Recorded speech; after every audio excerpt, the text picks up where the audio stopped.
संतां के कारज, आप खलोया संतां के कारज।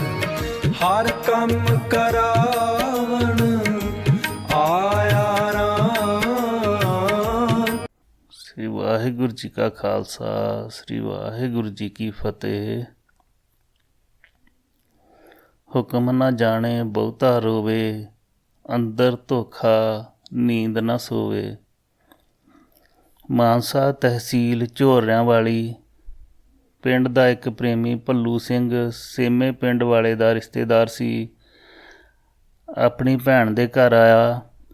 ਬਾਬਾ ਜੀ ਦੀ ਸ਼ੋਹਰਤ ਸੁਣ ਕੇ ਦਰਸ਼ਨ ਕਰਨ ਲਈ ਰੂਮੀ ਆ ਗਿਆ। ਬਾਬਾ ਜੀ ਦੇ ਦਰਸ਼ਨ ਕੀਤੇ ਤੇ ਮਨ ਵਿੱਚ ਸੇਵਾ ਕਰਨ ਦਾ ਖਿਆਲ ਉਤਪੰਨ ਹੋਇਆ।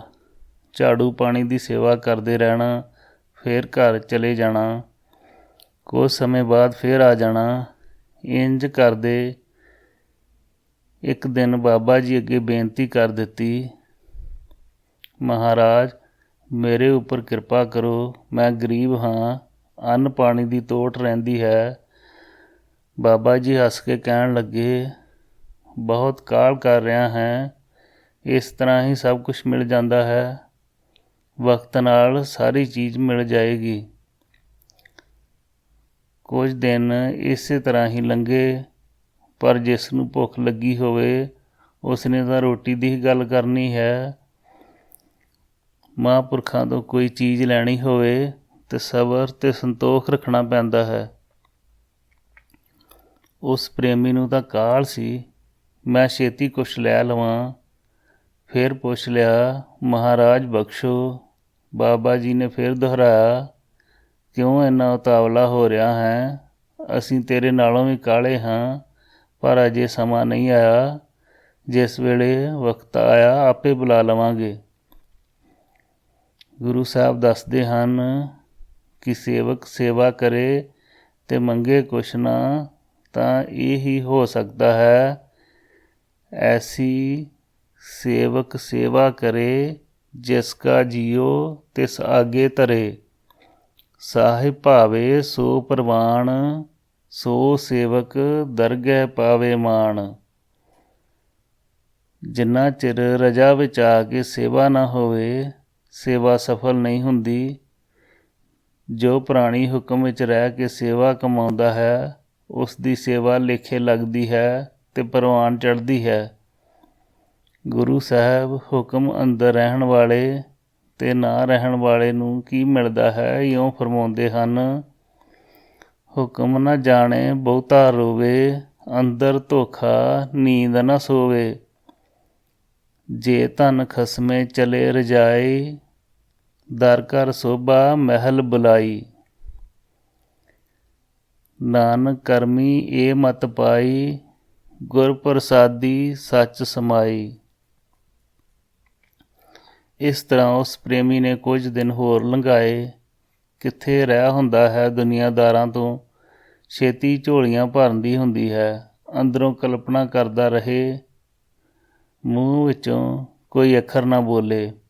ਇਸ ਤਰ੍ਹਾਂ ਰਹਿੰਦੇ ਨੂੰ ਦੇਖ ਕੇ ਬਾਬਾ ਜੀ ਨੇ ਉਸ ਨੂੰ ਉਤਾਵਲਾ ਹੋਇਆ ਦੇਖ ਕੇ ਕਹਿ ਦਿੱਤਾ, ਜੇ ਬਹੁਤ ਛੇਤੀ ਹੈ ਤਾਂ ਜਾ ਕੇ ਇੱਕ ਸੇਰ ਖੰਡ, ਸੇਰ ਘਿਓ ਤੇ ਇੱਕ ਸੇਰ ਕਣਕ ਲੈ ਕੇ ਆ ਜਾਵੀਂ।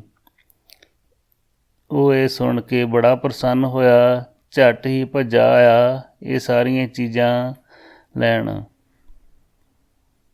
ਚੀਜ਼ਾਂ ਲੈ ਕੇ ਬਾਬਾ ਜੀ ਕੋਲ ਜਾ ਪਹੁੰਚਿਆ, ਬੇਨਤੀ ਕੀਤੀ, ਮਹਾਰਾਜ ਲੈ ਆਇਆ ਹਾਂ।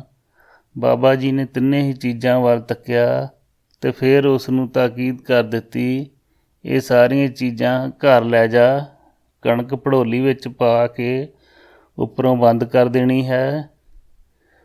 ਜਿਤਨੀ ਲੋੜ ਹੋਵੇ ਹੇਠਾਂ ਤੋਂ ਕੱਢ ਲੈਣੀ ਹੈ, ਤੋਟ ਨਹੀਂ ਆਵੇਗੀ।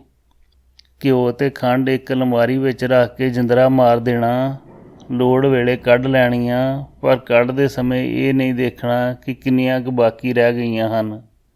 ਇਹ ਸਾਰੀਆਂ ਚੀਜ਼ਾਂ ਲੈ ਕੇ ਉਹ ਆਪਣੇ ਘਰ ਚਲਾ ਗਿਆ। ਜਿਸ ਤਰ੍ਹਾਂ ਸਮਝਾਇਆ ਸੀ ਉਸ ਤਰ੍ਹਾਂ ਵਰਤਣ ਲੱਗ ਪਿਆ। ਸਰਦਾਰ ਝੰਡਾ ਸਿੰਘ ਸੇਮਾ ਦੱਸਦੇ ਹਨ ਕਿ ਉਸ ਨੇ 1 ਸਾਲ ਵਰਤਿਆ, ਕੋਈ ਪਤਾ ਨਾ ਲੱਗੇ ਉਸ ਬਰਤਨ ਵਿੱਚ ਕਿੰਨਾ ਕੁ ਖੰਡ ਤੇ ਘਿਓ ਕਣਕ ਸੀ। ਜਦੋਂ ਸਾਲ ਹੋ ਗਿਆ, ਉਸ ਦੀ ਪਤਨੀ ਨੇ ਪੁੱਛਿਆ, ਇਹਨਾਂ ਵਿੱਚ ਕਿਹੜੀ ਸ਼ਕਤੀ ਹੈ ਜਿਹੜੀ ਮੁੱਕਦੀ ਹੀ ਨਹੀਂ? ਪ੍ਰੇਮੀ ਨੇ ਕਿਹਾ, ਬਾਬਾ ਜੀ ਦਾ ਹੁਕਮ ਹੈ ਕਿ ਦੇਖਣਾ ਨਹੀਂ, ਵਰਤਦੇ ਜਾਓ ਪਰ ਉੱਪਰੋਂ ਦੇਖਣਾ ਨਹੀਂ। ਪਰ ਜਨਾਨੀ ਦੀ ਜਿੱਦ ਐਸੀ ਹੁੰਦੀ ਹੈ, ਜੋ ਉਸ ਦੇ ਮਨ ਵਿੱਚ ਵਸ ਜਾਏ ਉਹ ਕਰਕੇ ਛੱਡੇਗੀ। ਉਹ ਪਤਨੀ ਦੇ ਹੱਥ ਅੱਗੇ ਝੁਕ ਗਿਆ। ਕਣਕ ਵਾਲੀ ਭੜੋਲੀ ਤੇ ਖੰਡ ਦੀ ਬਰਣੀ ਤੇ ਘਿਓ ਵਾਲੀ ਬਰਣੀ ਉੱਪਰੋਂ ਦਿਖਾ ਦਿੱਤੀ। ਫੇਰ ਕੀ ਸੀ ਜੋ ਨਹੀਂ ਹੋਣਾ ਉਹ ਹੋ ਕੇ ਹੀ ਰਿਹਾ। ਸਭ ਕੁਝ ਖਤਮ ਹੋ ਗਿਆ। ਮਹਾਂਪੁਰਖਾਂ ਦੇ ਬਚਨ ਨਾਲ ਹੀ ਸਭ ਕੁਝ ਸੀ। ਜਦੋਂ ਉਲੰਘਣਾ ਹੋ ਗਈ, ਫਿਰ ਕੀ ਹੋਵੇ? ਉਸ ਭੜੋਲੀ ਤੇ ਬਰਣੀਆਂ ਵਿੱਚ ਜੋ ਕੁਝ ਸੀ ਉਹ ਤਾਂ ਉਹਨਾਂ ਦੀ ਕਿਰਪਾ ਸਦਕਾ ਹੀ ਸੀ। ਬਰਕਤ ਤਾਂ ਮਹਾਂਪੁਰਖਾਂ ਦੇ ਬਚਨਾਂ ਦੀ ਸੀ। ਹੋਰ ਕਿਸੇ ਚੀਜ਼ ਦੀ ਹੋਂਦ ਕਾਇਮ ਨਹੀਂ ਰਹਿੰਦੀ। ਸਭ ਚੀਜ਼ਾਂ ਦਾ ਅੰਤ ਹੋ ਜਾਂਦਾ ਹੈ।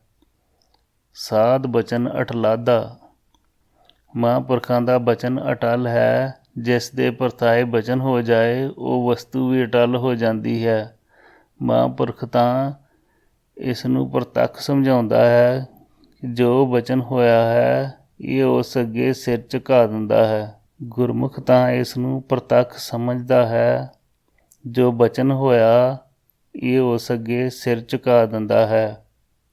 ਪਰ ਮਨਮੁਖ ਇਹ ਸੋਚੇਗਾ ਕਿ ਇਹ ਕਿਵੇਂ ਹੋਇਆ? ਇਹ ਕੋਈ ਜਾਦੂ ਟੂਣਾ ਹੈ। ਜੋ ਬਚਨ ਮਹਾਂਪੁਰਖ ਕਰ ਦੇਣ ਉਸ ਵਿੱਚ ਹੀ ਸਾਰੀਆਂ ਬਰਕਤਾਂ ਹੁੰਦੀਆਂ ਹਨ। ਉਪਰੋਕਤ ਪ੍ਰੇਮੀ ਨੇ ਜਿੰਨੀ ਦੇਰ ਬਚਨ ਦੀ ਪਾਲਣਾ ਕੀਤੀ ਸਭ ਕੁਝ ਪ੍ਰਾਪਤ ਕਰਦਾ ਰਿਹਾ। ਪਰ ਜਿਸ ਸਮੇਂ ਹੁਕਮ ਤੋਂ ਬਾਹਰ ਹੋ ਕੇ ਚੱਲਣ ਲੱਗਾ, ਬਰਕਤਾਂ ਨਾ ਰਹੀਆਂ। ਫਿਰ ਵੇਲੇ ਨੂੰ ਪਛਤਾਉਂਦਾ ਹੈ। ਪਰ ਲੰਘਿਆ ਸਮਾਂ ਹੱਥ ਨਹੀਂ ਆਉਂਦਾ। ਜਦੋਂ ਸਭ ਕੁਝ ਗਵਾ ਕੇ ਹੋਸ਼ ਆਈ ਤੇ ਫਿਰ ਬਾਬਾ ਜੀ ਕੋਲ ਆ ਪਹੁੰਚਿਆ। ਪਹੁੰਚ ਕੇ ਮੱਥਾ ਟੇਕਿਆ ਤੇ ਰੋ ਕੇ ਵਾਰਤਾ ਦੱਸਣ ਲੱਗ ਪਿਆ। ਬਾਬਾ ਜੀ ਨੇ ਫਰਮਾਇਆ, ਤੂੰ ਕਾਹਲੀ ਬਹੁਤ ਕਰਦਾ ਸੀ, ਇਸ ਕਰਕੇ ਹੀ ਇਹ ਗੱਲ ਹੋ ਗਈ। ਹੁਣ ਫੇਰ ਮਿਲ ਜਾਏਗਾ। ਨਾਨਕ ਐਸੇ ਸਤਿਗੁਰ ਕੀ ਕਿਆ, ਉਹ ਸੇਵਕ ਸੇਵਾ ਕਰੇ ਗੁਰ ਆਗੇ ਜਿਉ ਧਰੇ। ਸਤਿਗੁਰ ਕਾ ਭਾਣਾ ਚਿਤ ਕਰੇ, ਸਤਿਗੁਰ ਆਪੇ ਕਿਰਪਾ ਕਰੇ। ਇਸ ਤਰ੍ਹਾਂ ਉਹ ਪ੍ਰੇਮੀ ਫਿਰ ਸੇਵਾ ਵਿੱਚ ਲੱਗ ਗਿਆ। ਨਾਮ ਜਪਣ ਲੱਗ ਪਿਆ।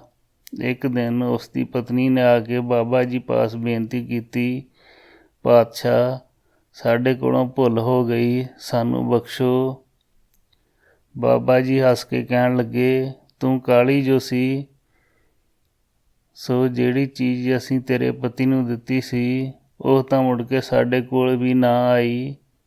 ਤੁਹਾਡੇ ਕੰਮ ਦੀ ਨਹੀਂ ਰਹੀ, ਸਾਡੇ ਕੰਮ ਤੋਂ ਵੀ ਗਈ। ਇਸ ਤਰ੍ਹਾਂ ਬਚਨ ਕਰਕੇ ਚੁੱਪ ਕਰ ਗਏ। ਮਾਈ ਸੋਚਾਂ ਵਿੱਚ ਡੁੱਬੀ ਹੋਈ ਆਪਣੇ ਕੀਤੇ ਹੋਏ ਤੇ ਆਪਣੇ ਆਪ ਨੂੰ ਲਾਹਨਤਾਂ ਪਾਉਂਦੀ ਵਾਪਸ ਚਲੀ ਗਈ। ਇਸ ਤਰ੍ਹਾਂ ਮਹਾਂਪੁਰਖਾਂ ਤੋਂ ਮਿਲੀ ਬਰਕਤ ਵੀ ਸੰਭਾਲਣੀ ਬੜੀ ਮੁਸ਼ਕਿਲ ਹੈ। ਸੇਵਾ ਥੋੜ੍ਹੀ ਮੰਗਣ ਬਹੁਤਾ, ਸੂਹੀ ਮਹੱਲਾ ਪੰਜਵਾਂ। ਇਹ ਪ੍ਰਸੰਗ ਸਰਦਾਰ ਝੰਡਾ ਸਿੰਘ ਤੋਂ ਪ੍ਰਾਪਤ ਕੀਤਾ। ਸਾਧ ਸੇਵਾ ਵਡਭਾਗੀ ਪਾਈ ਹੈ। ਪਹਿਲਾਂ ਵੀ ਜ਼ਿਕਰ ਆ ਚੁੱਕਿਆ ਹੈ ਕਿ ਬਾਬਾ ਜੀ ਪਾਣੀ ਕਾਫੀ ਮਾਤਰਾ ਵਿੱਚ ਵਰਤਦੇ ਸਨ। ਪੈਰ ਧੋਣ ਲੱਗੇ ਕਈ ਘੜੇ ਵਰਤਦੇ ਸਨ। ਪੈਰ ਧੋਣ ਲੱਗੇ 5-6 ਘੜੇ ਪਾਣੀ ਦੇ ਪਾ ਦਿੰਦੇ ਸਨ। ਸੋ ਪਾਣੀ ਦੀ ਜ਼ਰੂਰਤ ਕਾਫੀ ਰਹਿੰਦੀ ਸੀ। ਗੋਬਿੰਦਪੁਰੇ ਆਉਣ ਜਾਣ ਦਾ ਰਸਤਾ ਕਰਕੇ ਵੀ ਰਾਹੀ ਪਾਣੀ ਪੀਣ ਲਈ ਰੁਕ ਜਾਂਦੇ ਸਨ। ਪਾਣੀ ਲਈ ਇਹ ਇਲਾਕਾ ਇਸ ਤਰ੍ਹਾਂ ਸੀ ਜਿਵੇਂ ਅੱਜ ਕੱਲ੍ਹ ਬੀਕਾਨੇਰ ਜ਼ਿਲ੍ਹਾ ਹੈ। ਸੰਤ ਬਹਾਲ ਦਾਸ ਜੀ ਹੋਰ ਸੇਵਾ ਕਰਦੇ ਸਨ। ਪਾਣੀ ਦੀ ਸੇਵਾ ਕਰਨ ਲਈ ਇਹਨਾਂ ਕੋਲ ਸਮਾਂ ਨਹੀਂ ਸੀ। ਇਹ ਸੇਵਾ ਭਾਈ ਅਤਰ ਸਿੰਘ, ਠਾਕਰਾ ਸਿੰਘ ਅਤੇ ਇੱਕ ਮਾਈ ਖੇਮਕੌਰ ਕਰਿਆ ਕਰਦੇ ਸਨ। ਠਾਕਰਾ ਸਿੰਘ ਨੂੰ ਤਾਂ ਬਾਬਾ ਜੀ ਕਹਿ ਦਿੰਦੇ ਸਨ, ਤੇਰੀ ਸੇਵਾ ਪਹਿਲਾਂ ਹੀ ਬਹੁਤ ਹੈ, ਇੰਨੀ ਖੇਚਲ ਨਾ ਕਰਿਆ ਕਰ। ਪਰ ਇਹ ਸੇਵਾ ਵਿੱਚ ਹੀ ਰਿਹਾ। ਸੰਤ ਬਹਾਲਦਾਸ ਜੀ ਨੂੰ ਹੁਕਮ ਸੀ, ਜੇ ਕਿਤੇ ਕੋਈ ਘੜਾ ਖਾਲੀ ਨਜ਼ਰ ਆਵੇ ਤਾਂ ਭਰ ਲਿਆ ਕਰ, ਕੋਈ ਖਾਲੀ ਨਹੀਂ ਹੋਣਾ ਚਾਹੀਦਾ। ਮਾਈ ਖੇਮ ਕੌਰ ਨੇ ਘਰੋਂ ਜਾਣ ਵੇਲੇ ਘੜਾ ਪਾਣੀ ਦਾ ਸਿਰ 'ਤੇ ਚੁੱਕੀ ਜਾਣਾ। ਉੱਥੇ ਪਹੁੰਚ ਕੇ ਬਾਬਾ ਜੀ ਦੇ ਆਸਣ ਦੇ ਆਸੇ-ਪਾਸੇ ਦੂਰ-ਦੂਰ ਤੱਕ ਜਗ੍ਹਾ ਦੀ ਸਫਾਈ ਕਰਨੀ, ਫਿਰ ਪਾਣੀ ਦੀ ਸੇਵਾ ਕਰਦੇ ਰਹਿਣਾ। ਇੱਕ ਦਿਨ ਬਾਬਾ ਜੀ ਨੇ ਮਾਈ ਨੂੰ ਤਾਕੀਦ ਕੀਤੀ ਕਿ ਨਾਮ ਜਪਿਆ ਕਰ। ਮਾਈ ਨੇ ਕਿਹਾ, ਬਾਬਾ ਜੀ ਮੈਂ ਪੜ੍ਹੀ ਨਹੀਂ ਹਾਂ ਅਤੇ ਘਰ ਦਾ ਕੰਮ ਵੀ ਰਹਿੰਦਾ ਹੈ। ਬਾਬਾ ਜੀ ਨੇ ਫਰਮਾਇਆ, ਇਸ ਵਿੱਚ ਬਹੁਤੀ ਪੜ੍ਹਾਈ ਦੀ ਲੋੜ ਨਹੀਂ ਤੇ ਕੰਮ ਛੱਡਣ ਦੀ ਵੀ ਲੋੜ ਨਹੀਂ। ਮਾਈ ਨੇ ਹੈਰਾਨ ਜਿਹਾ ਹੋ ਕੇ ਕਿਹਾ, ਇਹ ਕਿਵੇਂ ਹੋ ਸਕਦਾ ਹੈ? ਬਾਬਾ ਜੀ ਨੇ ਬਚਨ ਕੀਤਾ, ਵਾਹਿਗੁਰੂ ਦਾ ਜਾਪ ਕਰਦੀ ਰਿਹਾ ਕਰ, ਕੰਮ ਕਰਦੇ ਸਮੇਂ ਵੀ ਵਾਹਿਗੁਰੂ ਜਪਦੇ ਰਹਿਣਾ, ਵਿਹਲੇ ਸਮੇਂ ਵੀ ਵਾਹਿਗੁਰੂ ਜਪਦੇ ਰਹਿਣਾ, ਇਸ ਦੇ ਲਈ ਤਾਂ ਪੜ੍ਹਾਈ ਦੀ ਲੋੜ ਨਹੀਂ। ਹਾਥ ਪਾਉ ਕਰ ਕਾਮ ਸਭ, ਚੀਤ ਨਿਰੰਜਨ ਨਾਲ, ਊਠਤ ਬੈਠਤ ਸੋਵਤ ਨਾਮ, ਕਹੋ ਨਾਨਕ ਜਨ ਕੇ ਸਦਕਾਮ। ਜਦੋਂ ਬਾਬਾ ਜੀ ਪੁੱਛੋ ਆ ਗਏ ਸਨ, ਉਸ ਸਮੇਂ ਵੀ ਇਹ ਮਾਈ ਸੇਵਾ ਕਰਦੀ ਰਹੀ ਤੇ ਹੁਕਮ ਅਨੁਸਾਰ ਜਾਪ ਕਰਦੀ ਰਹੀ। ਬਾਬਾ ਜੀ ਨੇ ਆਪਣੀ ਅਥਾਹ ਕਿਰਪਾ ਦੁਆਰਾ ਮਾਈ ਦੇ ਪੁੱਤਰ ਨੂੰ ਕੁਕਰਮ ਕਰਦੇ ਹੋਏ ਵੀ ਨਾਮ ਜਪਣ ਲਾ ਦਿੱਤਾ। ਇਸ 'ਤੇ ਕਿਰਪਾ ਕੀਤੀ। ਉਹ ਪ੍ਰਸੰਗ ਅੱਗੇ ਆਵੇਗਾ। ਜਦੋਂ ਮਨ ਸਿਮਰਨ ਵਿੱਚ ਹੋਵੇ, ਸਰੀਰ ਨੂੰ ਕਿਸੇ ਤਰ੍ਹਾਂ ਦੀ ਤਕਲੀਫ ਨਹੀਂ ਹੁੰਦੀ। ਮਨੁੱਖ ਦਾ ਮਨ ਸੇਵਾ ਵਿੱਚ ਉਤਸ਼ਾਹ ਨਾਲ ਲੱਗਦਾ ਹੈ। ਸੁਖ ਨਾਨਕ ਸੰਤਨ ਕੀ ਸੇਵਾ, ਚਰਨ ਸੰਤ ਧੋਏ ਪੀਵਨਾ, ਅਨੇਕ ਬਿਘਨ ਤੇ ਸਾਧੂ ਰਾਖੇ। ਇੱਕ ਦਿਨ ਮਾਈ ਖੇਮ ਕੌਰ ਦੀ ਵੱਡੀ ਨੂੰਹ ਬੀਬੀ ਚੰਦ ਕੌਰ ਕੰਮ ਕਰਨ ਲਈ ਸਵੇਰੇ ਉੱਠੀ। ਉਸ ਦੀ ਨਜ਼ਰ ਵਿਹੜੇ ਵਿੱਚ ਇੱਕ ਮੋਟੀ ਸਾਰੀ ਲੀਹ ਦੇ ਨਿਸ਼ਾਨ ਉੱਪਰ ਪਈ। ਉਸ ਨੇ ਦੂਸਰੇ ਪਰਿਵਾਰ ਦੇ ਮੈਂਬਰਾਂ ਨੂੰ ਦਿਖਾਈ ਤਾਂ ਯਕੀਨ ਹੋ ਗਿਆ ਕਿ ਇਹ ਕਿਸੇ ਮੋਟੇ ਸੱਪ ਦੀ ਲੀਹ ਹੈ ਜੋ ਕਿ ਆਪਣੇ ਘਰ ਵਿੱਚ ਆ ਗਿਆ। ਸੱਪ ਦਾ ਡਰ ਤਾਂ ਬਹੁਤ ਹੁੰਦਾ ਹੈ, ਕਿਉਂਕਿ ਜ਼ਹਿਰੀਲਾ ਜਾਨਵਰ ਹੋਇਆ ਕਿਸ ਵੇਲੇ ਡਸ ਦੇਵੇ ਤੇ ਮੌਤ ਹੋ ਜਾਵੇ। ਕਈ ਦਿਨ ਇਹ ਲੀਹ ਦਿਸਦੀ ਰਹੀ, ਕਿਉਂਕਿ ਕੱਚੇ ਮਕਾਨ ਵਿੱਚ ਖੁੱਡਾਂ ਬਹੁਤ ਹੁੰਦੀਆਂ ਹਨ, ਇਸ ਕਰਕੇ ਦਿਨ ਚੜ੍ਹਨ 'ਤੇ ਅਲੋਪ ਹੋ ਜਾਵੇ। ਕੁਝ ਦਿਨ ਬਾਅਦ ਮਾਈ ਦੀ ਨੂੰਹ ਬੀਬੀ ਚੰਦ ਕੌਰ ਨੂੰ ਸੱਪ ਨੇ ਕੱਟ ਲਿਆ। ਇੰਨੇ ਜ਼ੋਰ ਨਾਲ ਸੱਪ ਨੇ ਦੰਦ ਮਾਰੇ ਕਿ ਚੰਦ ਕੌਰ ਨੇ ਤੋੜ ਕੇ ਸੱਪ ਨੂੰ ਲਾਂਬੇ ਸੁੱਟਣਾ ਪਿਆ। ਸੱਪ ਤਾਂ ਭੱਜ ਕੇ ਕਿਤੇ ਲੁਕ ਗਿਆ ਤੇ ਬੀਬੀ ਨੇ ਰੌਲਾ ਪਾ ਦਿੱਤਾ। ਸਾਰਾ ਪਰਿਵਾਰ ਘਬਰਾ ਗਿਆ ਕਿ ਹੁਣ ਕੀ ਹੋ ਸਕਦਾ ਹੈ। ਮਾਈ ਖੇਮ ਕੌਰ ਨੇ ਉਸੇ ਵਕਤ ਕਿਹਾ ਕਿ ਚਲੋ ਸੰਤਾਂ ਕੋਲ ਲੈ ਚੱਲਦੇ ਹਾਂ। ਮਾਈ ਆਪਣੀ ਨੂੰਹ ਸਮੇਤ ਝੱਟ ਹੀ ਬਾਬਾ ਜੀ ਕੋਲ ਪਹੁੰਚੀ ਤੇ ਨਮਸਕਾਰ ਕੀਤੀ। ਕਾਹਲੀ ਨਾਲ ਬਾਬਾ ਜੀ ਨੂੰ ਹਕੀਕਤ ਦੱਸਣ ਲੱਗੀ। ਬਾਬਾ ਜੀ ਨੇ ਫਰਮਾਇਆ, ਉਸ ਵੇਲੇ ਗੱਲ ਕਰਨੀ ਸੀ ਜਿਸ ਸਮੇਂ ਤੁਹਾਨੂੰ ਲੀਹ ਦਿਸੀ ਸੀ। ਸੱਪ ਨੂੰ ਇੱਥੇ ਹੀ ਬੁਲਾ ਲੈਂਦੇ। ਮਾਈ ਨੇ ਕਿਹਾ, ਮਹਾਰਾਜ ਜੋ ਹੋਣਾ ਸੀ ਉਹ ਹੋ ਗਿਆ ਹੈ, ਹੁਣ ਕਿਰਪਾ ਕਰੋ ਮੇਰੀ ਨੂੰਹ ਨੂੰ ਬਚਾ ਲਵੋ।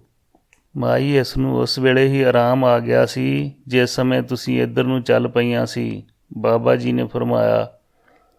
ਬੀਬੀ ਚੰਦ ਕੌਰ ਨੇ ਕਿਹਾ, ਬਾਬਾ ਜੀ ਪਹਿਲਾਂ ਮੈਨੂੰ ਬਹੁਤ ਤਕਲੀਫ ਹੋ ਗਈ ਸੀ, ਪਰ ਜਿਸ ਵੇਲੇ ਅਸੀਂ ਇੱਧਰ ਮੂੰਹ ਕੀਤਾ ਸੀ ਤਕਲੀਫ ਦੂਰ ਹੋ ਗਈ ਸੀ। ਹੁਣ ਤਾਂ ਇਸ ਤਰ੍ਹਾਂ ਲੱਗ ਰਿਹਾ ਹੈ ਜਿਵੇਂ ਕਦੇ ਸੱਪ ਨੇ ਮੂੰਹ ਹੀ ਨਾ ਲਾਇਆ ਹੋਵੇ।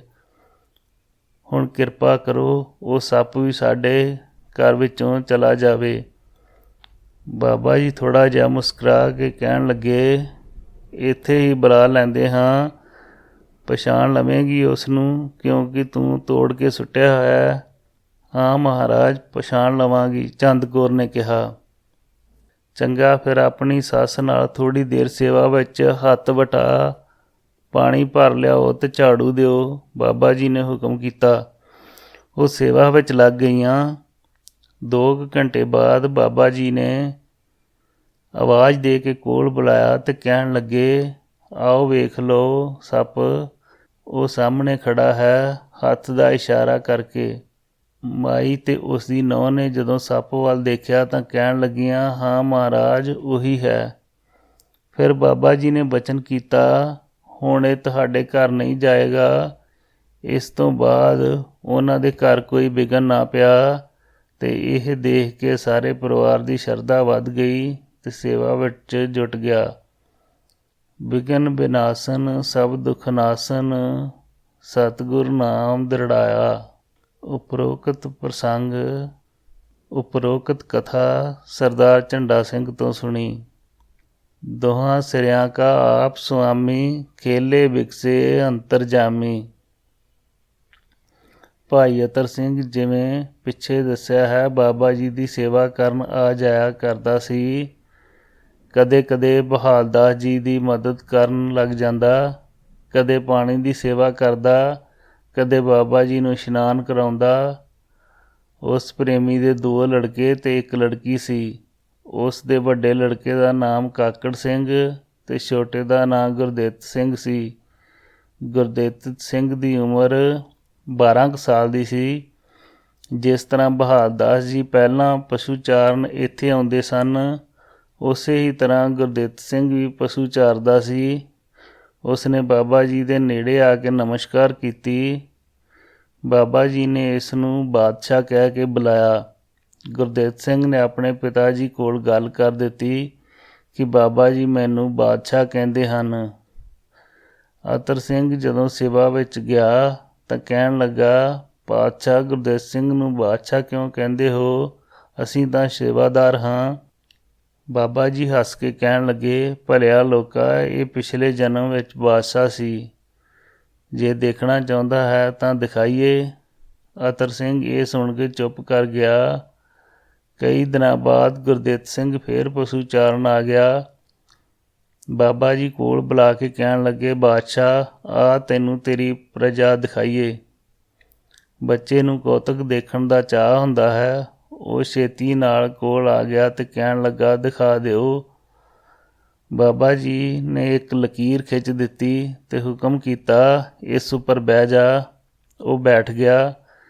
ਬਾਬਾ ਜੀ ਨੇ ਫਰਮਾਇਆ, ਅੱਖਾਂ ਬੰਦ ਕਰਕੇ ਫਿਰ ਖੋਲ੍ਹ ਦੇਈਂ। ਉਸਨੇ ਉਸੇ ਤਰ੍ਹਾਂ ਕੀਤਾ। ਅੱਖਾਂ ਬੰਦ ਕਰਕੇ ਫਿਰ ਖੋਲ੍ਹੀਆਂ ਤਾਂ ਕੀ ਦੇਖਿਆ, ਸਾਹਮਣੇ ਬੇਅੰਤ ਸਿਰ ਤੋਂ ਨੰਗੇ ਨੀਲੇ ਰੰਗ ਦੇ ਤਹਿਮਤ ਬੰਨੇ, ਹੱਥਾਂ ਵਿੱਚ ਹਥਿਆਰ ਫੜੇ ਹੋਏ ਆ ਰਹੇ ਹਨ। ਇਹ ਸਭ ਦੇਖ ਕੇ ਗੁਰਦਿੱਤ ਸਿੰਘ ਸਹਿਮ ਗਿਆ ਤੇ ਕਹਿਣ ਲੱਗਾ, ਬਾਬਾ ਜੀ, ਇਹ ਮੈਨੂੰ ਮਾਰਨ ਆ ਰਹੇ ਹਨ। ਅੱਗੋਂ ਬਾਬਾ ਜੀ ਨੇ ਕਿਹਾ, ਡਰਨਾ ਨਹੀਂ, ਇਹ ਤਾਂ ਤੈਨੂੰ ਸਲਾਮ ਕਰਨ ਆ ਰਹੇ ਹਨ। ਇਹ ਤੇਰੀ ਫੌਜ ਤੇ ਪ੍ਰਜਾ ਹੈ। ਜਦੋਂ ਇਸ ਨੇ ਫਿਰ ਕਿਹਾ, ਡਰ ਲੱਗਦਾ ਹੈ, ਬਾਬਾ ਜੀ ਨੇ ਹੁਕਮ ਦਿੱਤਾ, ਅੱਖਾਂ ਫਿਰ ਬੰਦ ਕਰਕੇ ਖੋਲ੍ਹ ਦੇ। ਉਸ ਤੋਂ ਬਾਅਦ ਇਸ ਨੂੰ ਸਭ ਕੁਝ ਦਿਸਣਾ ਬੰਦ ਹੋ ਗਿਆ। ਸਾਹਮਣੇ ਤਾਂ ਸਭ ਕੁਝ ਦਿਸਦਾ ਨਹੀਂ ਸੀ, ਪਰ ਉਸਦੇ ਦਿਮਾਗ ਅੰਦਰ ਉਹੀ ਦ੍ਰਿਸ਼ ਬਣਦਾ ਰਿਹਾ। ਇਸੇ ਹੀ ਘਬਰਾਹਟ ਨਾਲ ਉਸ ਨੂੰ ਘਰ ਪਹੁੰਚ ਕੇ ਬੁਖਾਰ ਚੜ੍ਹ ਗਿਆ। ਇਸ ਬਾਰੇ ਅਤਰ ਸਿੰਘ ਨੇ ਉਲਾਮਾ ਜਿਹਾ ਦਿੱਤਾ ਕਿ ਸੰਤਾਂ ਨੇ ਮੇਰੇ ਮੁੰਡੇ ਨੂੰ ਡਰਾ ਦਿੱਤਾ ਹੈ। ਕਹਿਣ ਲੱਗਾ, ਜੇ ਮੇਰੇ ਮੁੰਡੇ ਨੂੰ ਕੁਛ ਹੋ ਗਿਆ ਤਾਂ ਮੈਂ ਸੰਤਾਂ 'ਤੇ ਦਾਅਵਾ ਕਰ ਦਿਆਂਗਾ। ਜਦੋਂ ਬਹਾਲ ਦਾਸ ਜੀ ਵਾਪਸ ਬਾਬਾ ਜੀ ਕੋਲ ਆਏ, ਉਹਨਾਂ ਸਾਰੀ ਵਾਰਤਾ ਦੱਸੀ ਜੋ ਅਤਰ ਸਿੰਘ ਨਾਲ ਹੋਈ ਸੀ। ਬਾਬਾ ਜੀ ਕਹਿਣ ਲੱਗੇ, ਤੂੰ ਹੁਣੇ ਹੀ ਜਾ ਕੇ ਅਤਰ ਸਿੰਘ ਨੂੰ ਕਹਿ ਦੇ ਕਿ ਸਾਡਾ ਤਵੀਤ ਮੁੰਡੇ ਦੇ ਗਲੇ ਵਿੱਚੋਂ ਲਾ ਦੇ ਤੇ ਫਿਰ ਦਾਅਵਾ ਕਰ ਦੇਵੀਂ। ਬਹਾਲ ਦਾਸ ਨੇ ਉਸੇ ਤਰ੍ਹਾਂ ਸੁਨੇਹਾ ਪਹੁੰਚਾ ਦਿੱਤਾ। ਇਹ ਸੁਣ ਕੇ ਅਤਰ ਸਿੰਘ ਸੋਚਾਂ ਵਿੱਚ ਪੈ ਗਿਆ ਤੇ ਅੰਦਰੋਂ ਅੰਦਰ ਡਰਿਆ ਕਿਤੇ ਗਲਤੀ ਨਾ ਕਰ ਲਵਾਂ।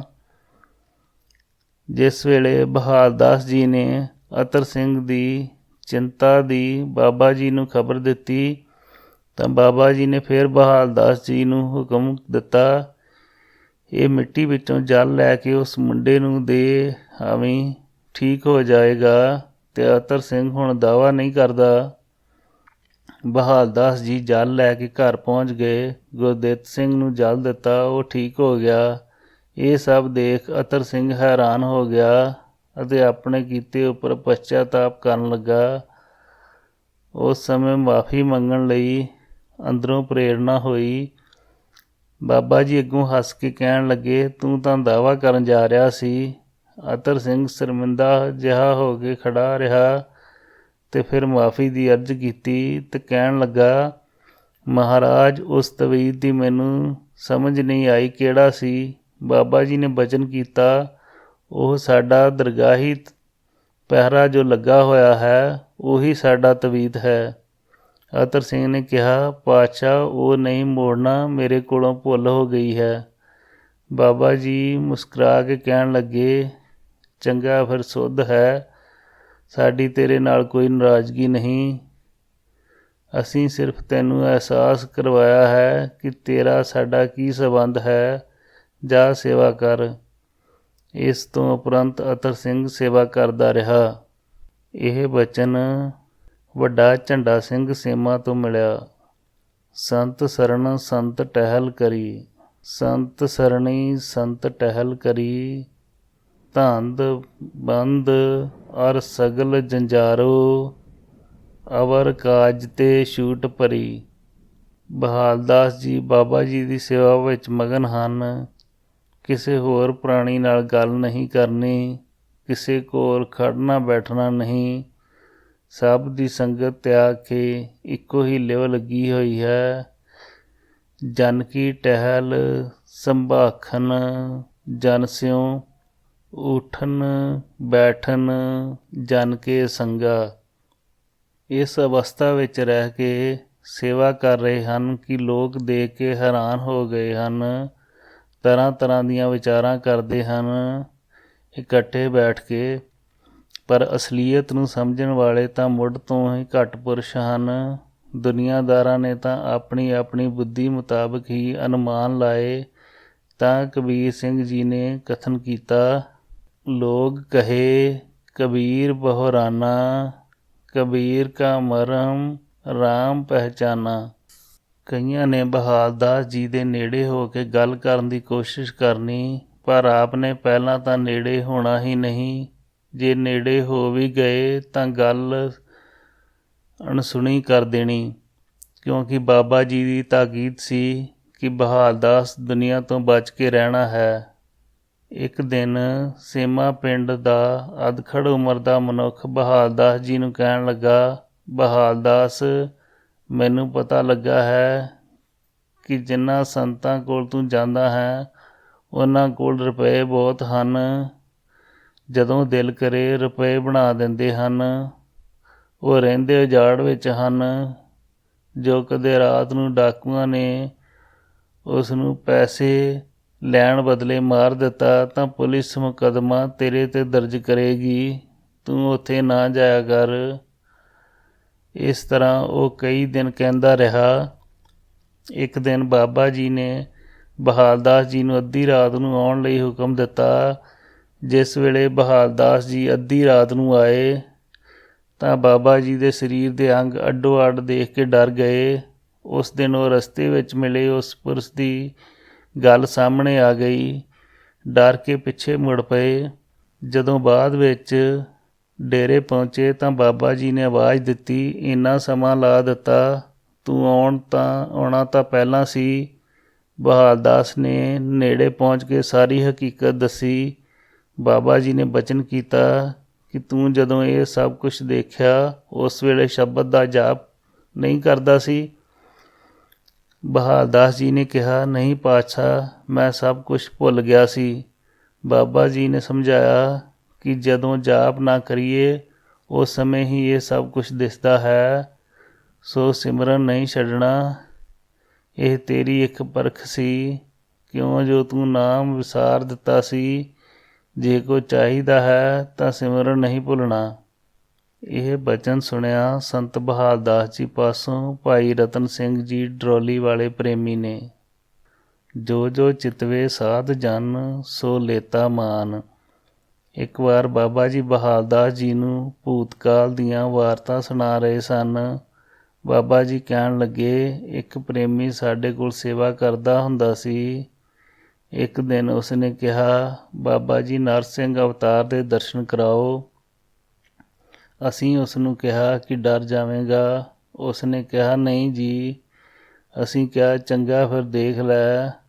ਉਹ ਦੇਖ ਕੇ ਇਤਨਾ ਡਰਿਆ ਕਿ ਮੁੜ ਅਸਾਂ ਕੋਲ ਹੀ ਨਾ ਆਇਆ। ਇਹ ਬਚਨ ਸੁਣ ਕੇ ਬਹਾਲ ਦਾਸ ਜੀ ਦੇ ਮਨ ਵਿੱਚ ਖਿਆਲ ਆਇਆ ਕਿ ਮੈਂ ਨਰਸਿੰਘ ਦੇ ਦਰਸ਼ਨ ਕਰਕੇ ਦੇਖਾਂ। ਇੱਕ ਵਾਰ ਇਸਨੇ ਬੇਨਤੀ ਕਰ ਦਿੱਤੀ ਕਿ ਮਹਾਰਾਜ ਮੈਨੂੰ ਵੀ ਦਰਸ਼ਨ ਕਰਵਾ ਦਿਓ। ਬਾਬਾ ਜੀ ਨੇ ਹੱਸ ਕੇ ਕਿਹਾ ਚੰਗਾ ਫਿਰ ਦੁੱਧ ਲਿਆ। ਬਾਬਾ ਜੀ ਨੇ ਫਰਮਾਇਆ।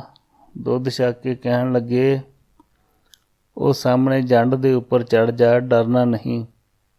ਬਹਾਲ ਦਾਸ ਜੀ ਹੁਕਮ ਅਨੁਸਾਰ ਜੰਡ ਉੱਪਰ ਚੜ੍ਹ ਗਏ ਤੇ ਬਾਬਾ ਜੀ ਵੱਲ ਨੀਝ ਨਾਲ ਤੱਕਣ ਲੱਗੇ। ਬਾਬਾ ਜੀ ਆਸਣ ਤੋਂ ਖੜੇ ਹੋ ਗਏ ਤੇ ਕਰੀਰਾਂ ਵੱਲ ਤੁਰ ਪਏ। ਥੋੜ੍ਹੀ ਹੀ ਦੇਰ ਬਾਅਦ ਬਾਬਾ ਜੀ ਕਰੀਰਾਂ ਦੇ ਪਿੱਛੇ ਅਲੋਪ ਹੋ ਗਏ। ਕੁਝ ਕੁ ਮਿੰਟਾਂ ਬਾਅਦ ਬਹਾਲ ਦਾਸ ਨੇ ਦੇਖਿਆ ਕਿ ਇੱਕ ਪ੍ਰਕਾਸ਼ਮਈ ਸ਼ੇਰ ਦਾ ਚਿਹਰਾ, ਭੈਦਾਇਕ ਸਰੂਪ, ਗਰਜਨ ਹੋਈ ਆਵਾਜ਼ ਜਿਸ ਨਾਲ ਧਰਤੀ ਵੀ ਕੰਬਦੀ ਹੈ, ਸਾਹਮਣੇ ਆ ਰਿਹਾ ਹੈ। ਉਹਨਾਂ ਇੱਕ ਵਾਰ ਤੱਕ ਕੇ ਅੱਖਾਂ ਬੰਦ ਕਰ ਲਈਆਂ, ਫਿਰ ਉਸ ਵੇਲੇ ਤੱਕ ਨਾ ਖੋਲ੍ਹੀਆਂ ਜਦੋਂ ਤੱਕ ਬਾਬਾ ਜੀ ਨੇ ਆਵਾਜ਼ ਦੇ ਕੇ ਹੇਠਾਂ ਉੱਤਰ ਆਉਣ ਲਈ ਨਾ ਬੁਲਾਇਆ। ਹੇਠਾਂ ਉੱਤਰ ਬਾਬਾ ਜੀ ਅੱਗੇ ਨਮਸਕਾਰ ਕੀਤੀ। ਬਾਬਾ ਜੀ ਨੇ ਹੱਸ ਕੇ ਬਚਨ ਕੀਤਾ ਤੂੰ ਕਾਲਾ ਤਾਂ ਬਹੁਤ ਸੀ, ਫਿਰ ਅੱਖਾਂ ਕਿਉਂ ਬੰਦ ਕਰ ਲਈਆਂ ਸਨ? ਬਹਾਲ ਦਾਸ ਜੀ ਨੇ ਹੱਥ ਜੋੜ ਕੇ ਅਰਜ਼ ਕੀਤੀ ਮਹਾਰਾਜ ਇੱਕ ਵਾਰ ਤਾਂ ਮੁਸ਼ਕਲ ਨਾਲ ਦੇਖ ਸਕਿਆ ਹਾਂ, ਬਹੁਤ ਡਰ ਆਉਂਦਾ ਸੀ। ਬਾਬਾ ਜੀ ਨੇ ਦੱਸਿਆ ਕਿ ਬਹਾਲ ਦਾਸ ਜਿਸ ਵੇਲੇ ਇਹ ਅਵਤਾਰ ਹੋਇਆ ਸੀ ਉਸ ਸਮੇਂ ਇੱਕ ਪ੍ਰਹਲਾਦ ਨਹੀਂ ਡਰਿਆ ਸੀ, ਬਾਕੀ ਸਾਰੇ ਦੇਵਤੇ ਡਰ ਗਏ ਸੀ। ਦੇਵ ਕੁਲੀ ਲਖਮੀ ਕਉ ਕਰੇ ਜੈਕਾਰ, ਮਾਤਾ ਨਰਸਿੰਘ ਕਾ ਰੂਪ ਨਿਵਾਰ, ਲਖਮੀ ਭਉ ਕਰੇ ਨ ਸਾਕੇ ਜਾਏ, ਪ੍ਰਹਲਾਦ ਜਨ ਚਰਨੀ ਲੱਗਾ ਆਏ। ਸੋ ਬਹਾਲ ਦਾਸ ਭਗਤ ਨਹੀਂ ਡਰਦੇ ਹੁੰਦੇ, ਕਿਉਂਕਿ ਭਗਤਾਂ ਦਾ ਪਰਮੇਸ਼ਰ ਸਾਥੀ ਹੁੰਦਾ ਹੈ। ਤੂੰ ਨਾਮ ਵਿੱਚ ਮਸਤ ਰਿਹਾ ਕਰ, ਇਹੋ ਜਿਹੇ ਖਿਆਲ ਮਨ ਵਿੱਚ ਨਾ ਲਿਆ ਕਰ। ਜੋ ਤੇਰੇ ਨਾਲ ਬਚਨ ਹੁੰਦੇ ਹਨ ਉਹਨਾਂ ਦਾ ਨਤੀਜਾ ਨਾ ਕੱਢਿਆ ਕਰ। ਮਨ ਨਾਮ ਜਪ ਨਾਮ ਆਰਾਧ, ਅੰਦਿਨ ਨਾਮ ਵਖਾਣੀ, ਉਪਦੇਸ਼ ਸੁਣ ਸਾਧ ਸੰਤਨ ਕਾ, ਸਭ ਚੂਕੀ ਕਾਣ ਜਮਾਣੀ। ਬਹਾਲ ਦਾਸ ਨੇ ਕਿਹਾ ਗਰੀਬ ਨਵਾਜ਼, ਜਦੋਂ ਮੈਂ ਡਾਲੀ ਕਰਨ ਜਾਂਦਾ ਹਾਂ ਮੇਰੇ ਅੱਗੇ ਪਿੱਛੇ ਬੰਦੇ ਜਾਪਦੇ ਸਨ ਪਰ ਪਰਛਾਵਾਂ ਨਹੀਂ ਹੁੰਦਾ। ਬਾਬਾ ਜੀ ਨੇ ਬਚਨ ਕੀਤਾ ਬਹਾਲ ਦਾਸ ਨਾਮ ਜਪਣ ਨਾਲ ਤੇਰੀ ਸੁਰਤ ਉੱਚੀ ਹੋ ਗਈ, ਇਸ ਲਈ ਇਹ ਤੇਰੀ ਸਹਾਇਤਾ ਵਾਸਤੇ ਹਨ। ਇਹ ਕੁਛ ਨਹੀਂ ਕਹਿੰਦੇ। ਇਹ ਨਿਰੰਕਾਰ ਦੇ ਸੇਵਾਦਾਰ ਵੰਡੇ ਹੋਏ ਹਨ। ਲਿਵ ਲੱਗੀ ਹੈ, ਹੁਣ ਤੂੰ ਆਪਣੀ ਮੰਜ਼ਿਲ ਵੱਲ ਵੱਧ ਰਿਹਾ ਹੈ। ਸ੍ਰੀ ਵਾਹਿਗੁਰੂ ਜੀ ਕਾ ਖਾਲਸਾ, ਸ੍ਰੀ ਵਾਹਿਗੁਰੂ ਜੀ ਕੀ ਫਤਿਹ।